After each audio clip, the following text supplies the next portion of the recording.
Hi there, Trina here. A few months ago, I created these handy little people icons in PowerPoint and shared them with the eLearning Heroes community as a free download. And since then, I've gotten several requests to explain my process for creating these icons. So I thought I'd take a few minutes to walk you through the process. So before we get started, I'm using PowerPoint 2013.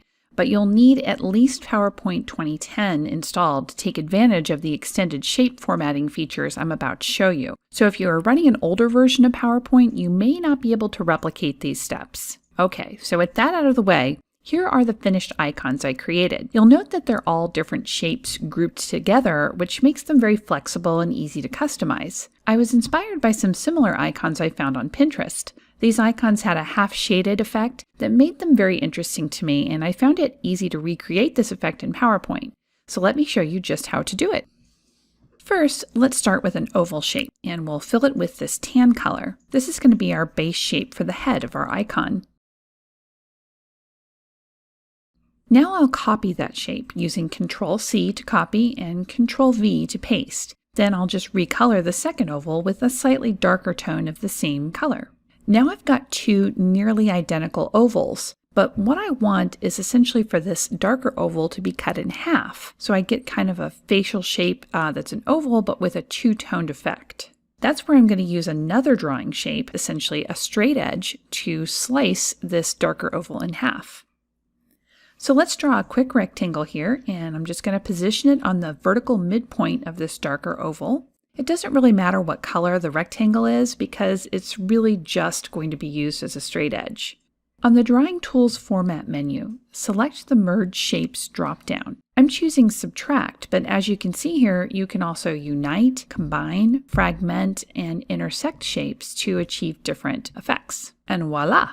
Now I've got a half oval that I can overlay on my lighter oval to create that shaded face effect.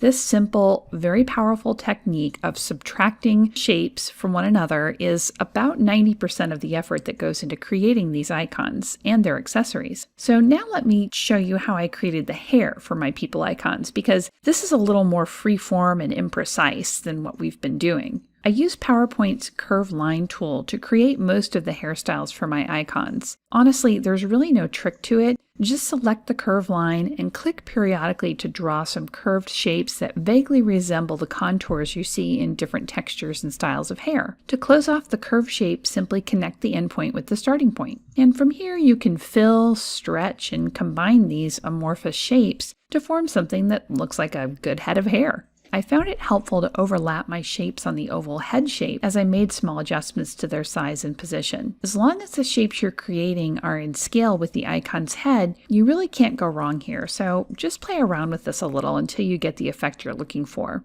You can even arrange some darker shapes behind the lighter ones to mimic depth or layers of hair. Generally, I find the simpler the shapes, the better, since these icons are really designed to be very clean and simple looking. To create the shoulders, simply insert a rounded same-side corner rectangle from the Drawing Shapes menu. Just remove any outline fill, and then use the same process we used with the oval to achieve that half shading effect. And within a few minutes, you've created a person-shaped icon that you can replicate over and over again with different skin tones, different colored hair, different clothing and accessories, you name it. You can also apply these techniques to create all sorts of custom icons for your studio or storyline projects. I've created workplace safety icons, animal icons, you name it, all by just combining and subtracting shapes and using some creative effects with the Curve tool. So that's a wrap, folks. I hope you found these tips helpful, and I'll see you next time.